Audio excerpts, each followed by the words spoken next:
আসসালামু আলাইকুম বন্ধুরা, আজকে আলোচনা করব গৃহগল্পের শব্দার্থ নিয়ে। আমরা জানি গৃহগল্পটি লেখেন রুকিয়া সাখাওয়াত হোসেন। বেগম রুকিয়া কিন্তু এই গৃহগল্পটি লেখেন। এখানে তিনি মেয়েরা সারাক্ষণ গড়ে থেকেও তারা যে গৃহসুখ থেকে বঞ্চিত সেটি বিভিন্ন উদাহরণ এবং বিভিন্ন উপমার মাধ্যমে তিনি এখানে ফুটে তুলেছেন। আজকে আমরা এর শব্দার্থ এবং টিকা নিয়ে আলোচনা করব। আচ্ছা, এখানে প্রথম শব্দ হচ্ছে বিরাম। বিরাম অর্থ হচ্ছে বিশ্রাম বা বিরতি। বিরাম অর্থ হচ্ছে বিশ্রাম বা বিরতি। সেরকম বিরাম চিহ্ন অর্থাৎ যেখানে আমাদের একটু বিশ্রাম নিতে হয়, থামাতে হয়, সেখানে কিন্তু আমরা বিরাম চিহ্ন ব্যবহার করি। আচ্ছা, নিকেতন অর্থ হচ্ছে বাড়ি। নিকেতন অর্থ হচ্ছে বাড়ি, যেমন আমরা রবীন্দ্রনাথের শান্তিনিকেতন দেখতে পাই। শ্রান্ত। শ্রান্ত অর্থ হচ্ছে শ্রমযুক্ত বা কর্মক্লান্ত। শ্রান্ত অর্থ হচ্ছে শ্রমযুক্ত কর্মক্লান্ত, অর্থাৎ কাজ করে ক্লান্ত হয়েছে এমন, তাকে কি বলা হয়? শ্রান্ত বলা হয়। হিমত্ব বরফ। উপাদেয় অর্থ হচ্ছে সুস্বাদু উপভোগ্য। উপাদেয় অর্থ হচ্ছে সুস্বাদু উপভোগ্য, অর্থাৎ যা বুক করা যায়, টেস্টি, তাকে কি বলা হয়? উপাদেয় বলা হয়। হাঁফ অর্থ হচ্ছে দীর্ঘশ্বাস। হাঁফ অর্থ হচ্ছে দীর্ঘশ্বাস। হাঁফ ছাড়া অর্থ দীর্ঘশ্বাস ছাড়া, অর্থাৎ have a side of relief. আমরা একটা শব্দ পাই, অর্থাৎ হাঁফ ছেড়ে বাঁচলাম। এর অর্থ হচ্ছে শ্বাসরুদ্ধকর অবস্থা থেকে মুক্ত হয়ে সহজ স্বাভাবিক অবস্থায় ফিরে আসা। শ্বাসরুদ্ধকর অবস্থা থেকে বা কঠিন অবস্থা থেকে মুক্ত হয়ে সহজ স্বাভাবিক অবস্থায় ফিরে আসা, এটাকে হাঁফ ছেড়ে বাসা বলা হয়। ইংরেজিতে বলা হয় have a side of relief. আচ্ছা, তারপর হচ্ছে 6 নম্বর শব্দ। 6 নম্বর শব্দ কি? 6 নম্বর শব্দ হচ্ছে সদবা। এখানে একটা শব্দ হচ্ছে দব। দব অর্থ হচ্ছে স্বামী। দব অর্থ স্বামী। সদবা, যার স্বামী আছে তাকে কিন্তু কি বলা হয়? সদবা বলা হয়। যে নারীর স্বামী আছে বা স্বামী জীবিত আছে তাকে সদবা বলা হয়। আর বিধবা অর্থ কি? যার স্বামী নাই বা যার স্বামী জীবিত নাই তাকে বিধবা বলা হয়। তারপর শব্দ হচ্ছে অবলা। অর্থ হচ্ছে নাই, বল অর্থ শক্তি। অবলা, যার বল নাই, অর্থাৎ বলহীনা বা অক্ষম। বলহীনা বা অক্ষমকে কি বলা হয়? অবলা বলা হয়। বিশেষ করে নারীদেরকে তখন কিন্তু অবলা বলে ডাকা হতো। তারপর হচ্ছে অন্তপুর। অন্ত অর্থ ভিতরে, পুর অর্থ কোনো একটা গ্রাম বা মহল। তো অন্তপুর অর্থ হচ্ছে অন্দরমহল বা বাড়ির মধ্যাংশ।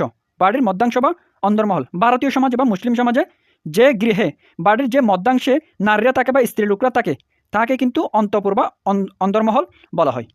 আচ্ছা, এই হলো 8 নম্বর। তারপর শব্দ হচ্ছে জনৈক। জনৈক এটা হচ্ছে জন সংযুক্ত এক, অর্থাৎ একজন, অনির্দিষ্ট কেউ বোঝাতে, অনির্দিষ্ট একজন বোঝাতে জনৈক শব্দটি ব্যবহার করা হয়। তারপর শব্দ হচ্ছে দ্বার। দ্বার অর্থ হচ্ছে দরজা, এটি সংস্কৃত শব্দ থেকে এসেছে। তারপর হচ্ছে হংস। কুক্কুট। হংস অর্থ হাঁস। কুক্কুট অর্থ হচ্ছে মুরগ মুরগি। কুক্কুট অর্থ এখানে অর্থাৎ ছেলে মুরগ, অর্থাৎ মুরগ এবং মুরগি দুটোকেই কিন্তু বোঝায়। মুরগ বলতে কিন্তু শুধু একটি বোঝায়, মুরগি বলতে কিন্তু একজন বা স্ত্রীলিঙ্গ বোঝায়, কিন্তু কুক্কুট বলতে মুরগ মুরগি উভয়কে বোঝায়। আচ্ছা, প্রভূত অর্থ হচ্ছে প্রচুর বা অনেক, প্রভূত সম্পদ। কুণ্ঠিত। কুণ্ঠাবোধ করা, জড়তাবোধ করা বা সংকুচবোধ করাকে কি বলা হয়? যে সংকুচিত বা জড়িত তাকে কি বলা হয়? কুণ্ঠিত বলা হয়। তারপর হচ্ছে রজত আসন। রজত অর্থ হচ্ছে রূপাসজ্জিত। রজত অর্থ হচ্ছে রূপাসজ্জিত। আসন অর্থ হচ্ছে চেয়ার। রজত আসন অর্থ হচ্ছে রূপাসজ্জিত আসন, অর্থাৎ রাজা বাচ্চারা যেটি ব্যবহার করায় সেটিকে কি বলা হচ্ছে? রজত আসন বলা হচ্ছে। তারপর হচ্ছে রুক্ষকেশের জটা। রুক্ষ অর্থ হচ্ছে তেল বর্জিত। রুক্ষ অর্থ হচ্ছে তেল বর্জিত, অর্থাৎ অনেক দিন ধরে তেল দেয় না এরকম, সেটাকে কি বলা হচ্ছে? রুক্ষ। কেশ অর্থ হচ্ছে চুল। জটা অর্থ হচ্ছে জটলা, অর্থাৎ পেঁচানো। রুক্ষকেশের জটা অর্থাৎ তেল বর্জিত চুলের জটাকে রুক্ষকেশের জটা বলা হচ্ছে। তারপর শব্দ হচ্ছে অত্যুক্তি। অতি উক্তি। উক্তি অর্থ আমরা জানি কথা। অতি উক্তি অর্থাৎ অতিরঞ্জিত বর্ণনাকে কি বলা হয়? অত্যুক্তি বলা হয়। এটা 16 নম্বর। তারপর শব্দ হচ্ছে কর্ম। তারপর শব্দ হচ্ছে কর্ম, 17 নম্বর। কর্ম অর্থ হচ্ছে ভাগ্য। এটি হিন্দু বা হিন্দু সমাজের মধ্যে বা গুরু নানক যে আসেন ওদের একটা কি আছে, রীতি আছে বা পলিসি আছে, ওদের মধ্যে কিন্তু এই কার্মা, ভাগ্য, কপাল এগুলো কিন্তু খুবই ব্যবহার করা হয়। যেমন আমরা তাকদির একটা শব্দ ব্যবহার করি, ঠিক সেটার আশেপাশের একটা অর্থ ধারণ করে এই কর্ম শব্দটি, এটা মনে রাখবা। তারপর শব্দ হচ্ছে আগ। আগ অর্থ হচ্ছে আগুন। এটি ফার্সি ভাষা থেকে এসেছে। তারপর হচ্ছে এখন তোমাদের বইয়ের মধ্যে, পাঠ্য বইয়ের মধ্যে যে শব্দগুলো আছে ওই শব্দগুলোর অর্থ এগুলো কিন্তু খুবই গুরুত্বপূর্ণ। প্রথম শব্দ দেখতে পাচ্ছি বিরাম। বিরাম অর্থ বিশ্রাম। নিকেতন অর্থ বাড়ি। শ্রান্ত হচ্ছে কাজ করে ক্লান্ত। গৃহী অর্থ হচ্ছে গৃহে বসবাস করে। আমরা সাধারণত গৃহিণী শব্দটি বেশি শুনে থাকি, এটি মেয়েদের ক্ষেত্রে ব্যবহার করা হয়। যেহেতু মেয়েরা সবসময় বাড়িতে থাকে সেজন্য আমরা গৃহিণী শব্দটি বেশি শুনতে পাই। তাহলে গৃহী শব্দের অর্থ কি? গৃহে বসবাসকারী। তারপর হচ্ছে উপাদেয়। উপাদেয় অর্থ হচ্ছে উপভোগ্য বা সুস্বাদু। বাড়ি, এটা এখানে বাটি। বাটি অর্থ হচ্ছে কি? বাড়ি। এটি আগে ব্যবহৃত হতো, বর্তমান ব্যবহৃত হয় না, যার অর্থ হচ্ছে বাড়ি। অন্তপুর অর্থ হচ্ছে ভেতরের বাড়ি বা অন্দরমহল। তারপর হচ্ছে কূপমণ্ডুক। কূপমণ্ডুক অর্থ হচ্ছে যারা স্বল্প জ্ঞানী, যারা কম পড়ালেখা করেছে বা পড়ালেখা করলেও সংকীর্ণ মানা, যারা একটু কনজারভেটিভ, তাদেরকে কিন্তু স্বল্প জ্ঞানী বা কূপমণ্ডুক বলা হয়। তারপরে যথোচিত অত যথার্থ। অসূর্যম্পস্য, অসূর্যম্পস্য হচ্ছে সূর্যের আলো দেখতে পায় না এমন, এটা অসূর্য স্পর্শ নয়, শব্দটা হচ্ছে অসূর্যম্পস্য, সূর্যের আলো দেখতে পায় না এমন। বিশেষ করে নারীদেরকে, যে নারীরা বাড়ি থেকে বের হয় না, অর্থাৎ সূর্যের আলো দেখতে পায় না যাদেরকে, তাদেরকে অসূর্যম্পস্য বলা হচ্ছে। তারপর শব্দ হচ্ছে সওয়ারি। সওয়ারি এটি হচ্ছে ফার্সি ভাষার শব্দ। এখানে দুটো শব্দ, একটা হচ্ছে সওয়ারি আর একটা হচ্ছে সওয়ার।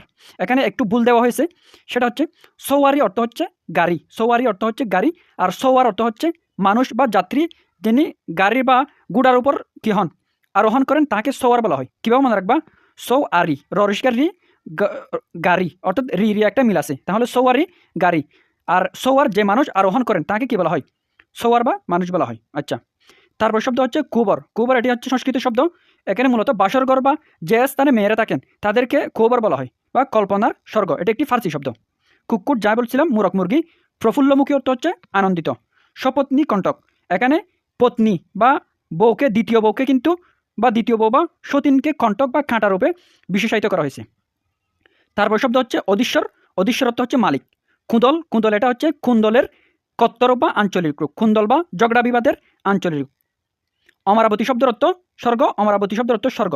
মনোহর অর্থ হচ্ছে যা মন হরণ করে, মনোহর, হরণ শব্দের অর্থ মন হরণকারী। টিপাই, টিপাই এটি হচ্ছে একটি ইংরেজি শব্দ। টিপাই এটি হচ্ছে ইংরেজি শব্দ। এর ফার্সি প্রতিশব্দ হচ্ছে থেপায়া, অর্থাৎ যার তিনটি পদ, যে টেবিলের তিনটা পা আছে সেটাকে কিন্তু কি বলা হয়, টিপাই বলা হয়। আমরা সাধারণত টেবিলের মধ্যে চারটা কি দেখি, পা দেখি, আর যে টেবিলের মধ্যে তিনটা পা আছে তাদেরকে কি বলা হয়, টিপাই বলা হয়। এটি মূলত হালকা খাবার পরিবেশনের জন্য, আমরা ডাইনিং টেবিল বলতে পারি, হালকা খাবার পরিবেশনের জন্য যে ছোটো টেবিল, এই ছোটো টেবিলকে কিন্তু টিপাই বলা হয়। বৈঠকখানা অর্থ হচ্ছে বসার ঘর। আচ্ছা, তারপর শব্দ হচ্ছে বিলাত। বিলাত এটি হচ্ছে আরবি ভাষার শব্দ, এটি খুব সুন্দর করে মনে রাখবা। বিলাত হচ্ছে আরবি ভাষার শব্দ। আমরা সাধারণত বিলাত বলতে শুধুমাত্র ইংল্যান্ডকে বুঝে থাকি, কিন্তু না, বিলাত বলতে কিন্তু যেটা নিজ দেশ ব্যতীত অন্য যা কিছু আছে, বিদেশ, ইংল্যান্ড, ইউরোপ ইত্যাদিকে কিন্তু সব কিছুকে বিলাত বলা হয়। তবে যেহেতু ব্রিটিশ আমলে এখানে ব্রিটিশরা থাকতো, ইংল্যান্ডের মানুষরা থাকতো, সেজন্য কিন্তু ওই ইংল্যান্ডকে বিলাত বলাটাই বেশি প্রচলিত ছিল, এটা মনে রাখবা। কিন্তু বিলাত হচ্ছে একটি সামগ্রিক শব্দ, সার্বজনীন শব্দ, যেটা তোমার দেশ বাদে যে বিদেশ আছে ওটাকে সবগুলোকে কী বলা হয়, বিলাত বলা হয়। আচ্ছা, বর্ষসীয় অর্থ বয়স্ক। নায়েব অর্থ হচ্ছে প্রতিনিধি। নায়েব অর্থ কি, নায়েব অর্থ হচ্ছে প্রতিনিধি, কিন্তু এর একটা বিশেষ অর্থ আছে। নায়েব এটি ফার্সি শব্দ, এর অর্থ হচ্ছে প্রতিনিধি।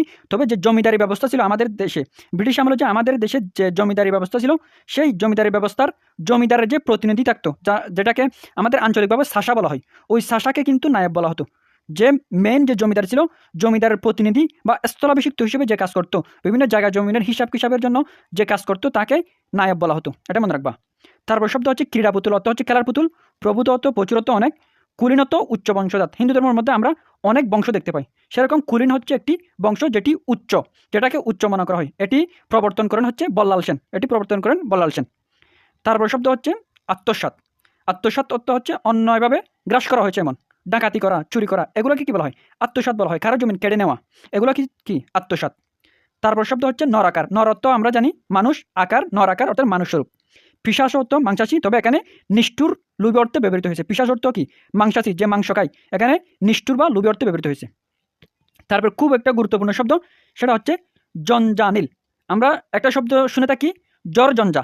জ্বর জঞ্জা, জঞ্জা অর্থ হচ্ছে কি জট, আর অনিল অর্থ বাতাস, দুটো শব্দের সমষ্টি, বা জঞ্জা, জঞ্জ আর কি অনিল। জঞ্জানিল শব্দের অর্থ হচ্ছে জড়ের বাতাস। জঞ্জ অর্থ জট, অনিল অর্থ বাতাস, তাহলে জঞ্জানিল অর্থ জ্বরের বাতাস। তারপর শব্দ হচ্ছে চপলা চমক। চপলা অর্থ বিদ্যুৎ, চমক অর্থ চমক, তাহলে বিদ্যুতের চমককে কী বলা হয়, চপলা চমক বা বিদ্যুৎ চমক বলা হয়। তারপর শব্দ হচ্ছে বজ্রনাদ। বজ্র অর্থ বজ্র বা বিজলি। তারপর নাদ অর্থ হচ্ছে শব্দ। নাদ অর্থ কি, নাদ অর্থ হচ্ছে শব্দ, তাহলে বজ্রনাদ অর্থ কি, বিজলির শব্দ বা বজ্রের শব্দকে কী বলা হয়, বজ্রনাদ বলা হয়। তারপর শব্দ হচ্ছে মেদিনী। মেদিনী অর্থ হচ্ছে পৃথিবী। মেদিনী অর্থ পৃথিবী। ত্রিতল অর্থ হচ্ছে তিনতলা বিশিষ্ট। অট্টালিকা অর্থ হচ্ছে দালান। ইট পাথরে যা বাধা তাকে কি বলা হয়, অট্টালিকা। অট্টালিকা অর্থ কি, দালান। সুপান, সুপান অর্থ হচ্ছে সিঁড়ি। সুপান অর্থ হচ্ছে সিঁড়ি, অর্থাৎ উপরে আরোহণের জন্য যেটা ব্যবহার করা হয় সেটা হচ্ছে সুপান। কলবের অর্থ দেহ। কলবের অর্থ দেহ। গু অর্থ হচ্ছে গরু। গুশালা অর্থাৎ যেখানে গরুরা থাকে, অর্থাৎ গোয়ালঘরকে কি বলা হচ্ছে, গুশালা। তারপর আরেকটা শব্দ হচ্ছে অমানিশীত। আমরা জানি নিশীত শব্দের অর্থ রাত্রি। অমা অর্থ হচ্ছে অমাবস্যা। অমা অর্থ হচ্ছে অমাবস্যা, নিশীত শব্দের অর্থ হচ্ছে রাত্রি। তাহলে অমানিশীত অর্থ কি, অমাবস্যার রাত বা অন্ধকার রাত্রি। আমরা জানি চাঁদের হিসাব অনুযায়ী 1 থেকে যে কত তারিখ পর্যন্ত 1 থেকে 14 তারিখ পর্যন্ত কিন্তু কি থাকে, আলোকিত থাকে। 14 তারিখ পূর্ণিমা হয় আর 29 তারিখে গিয়ে কিন্তু অমাবস্যার রাত হয়, যেটি খুবই অন্ধকার বা গুড় অন্ধকার থাকে, সেটাকে অমানিশিক বা অন্ধকার রাত্রি, অমাবস্যার রাত্রি বলা হচ্ছে। তারপর হচ্ছে লঙ্কাকাণ্ড। লঙ্কা অর্থ এখানে শ্রীলঙ্কাকে বোঝানো হয়েছে, অর্থাৎ রাম রাবণের যুদ্ধ। এখানে দুষ্ট লোক কর্তৃক লঙ্কাকাণ্ডের অভিনয় বলতে বোঝানো হয়েছে বাজে লোকের আক্রমণ। আমরা জানি রাম রাবণ কিন্তু একটা যুদ্ধ করে, সেটা হচ্ছে শ্রীলঙ্কার মধ্যে কি হয়, গঠিত হয়। আমরা বিভীষণের প্রতি মেঘনাথ যে কি আছে কবিতা আছে, ওর মধ্যে কিন্তু খুবই সুন্দর করে দেখতে পাই রাম তার পরিবার থেকে বিচ্ছিন্ন হয়ে শ্রীলঙ্কার একটি জঙ্গলে আশ্রয় নেয়, একটি জঙ্গলে জীবনযাপন করে। সেখানে কিন্তু রাবণের সাথে তার কি হয়, যুদ্ধ হয়। সেটাকে লঙ্কাকাণ্ড বা শ্রীলঙ্কার কাণ্ড বা রাম রাবণের যুদ্ধ বলে কী করা হয়, চিহ্নিত করা হয়। তবে কিন্তু এখানে বাজে লোকের আক্রমণ বলে এটি ব্যবহৃত হয়েছে। যেমন রাম কিন্তু হিন্দু ধর্ম অনুসারে একটি ভালো চরিত্র, আর রাবণ ছিল দুষ্ট চরিত্র। সে কিন্তু অযাচিতভাবে কোনো কারণ ছাড়াই রামের উপর কি করে, আঘাত হানে। সেরকম এখানে লঙ্কাকাণ্ড বলতে বাজে লোকের আক্রমণ, অর্থাৎ রাবণের আক্রমণটাকে এখানে গ্লোরিফাই বা বিশেষায়িত করা হয়েছে। আচ্ছা, তারপর শব্দ হচ্ছে শরণাপন্ন। আপন্ন অর্থ হচ্ছে প্রাপ্ত, শরণ অর্থ হচ্ছে সাহায্য। শরণ শব্দের অর্থ সাহায্য বা আশ্রয়, আপন্ন অর্থ প্রাপ্ত। যে আশ্রয় প্রাপ্ত হয়েছে, শরণাপন্ন। সেরকম শরণার্থী, সেগুলোকে কী বলা হয়, যে অন্য দেশে গিয়ে আশ্রয় গ্রহণ করে তাকে কী বলা হয়, শরণার্থী বলা হয়। তাহলে শরণাপন্ন অর্থ কি, আশ্রয়প্রাপ্ত বা সাহায্য প্রার্থী। পর্ণ অর্থ পাতা, কুটির অর্থ কি, কুড়েঘর। পর্ণ কুটির অর্থ পাতার ঘর বা কুড়েঘর। পর্ণ কুটির অর্থ পাতার ঘর বা কুড়েঘর। নিরাশ্রয় অর্থ হচ্ছে আশ্রয়হীন, নিরাশ্রয় অর্থ হচ্ছে আশ্রয়হীন। এখানে আমি টিকার মধ্যে যেগুলো দিছে আর দেয় না সবগুলো কিন্তু আমি খুবই সুন্দর করে বর্ণনা করেছি। তোমরা যে বইয়ের মধ্যে যে শব্দগুলো আছে ওগুলোর উপর বেশি জোর দেবে। আর কোনো কিছু না জানলে আমাকে অবশ্যই জানাবে বা কমেন্ট বক্সে জানাবে। যতক্ষণ ফর ওয়াচিং।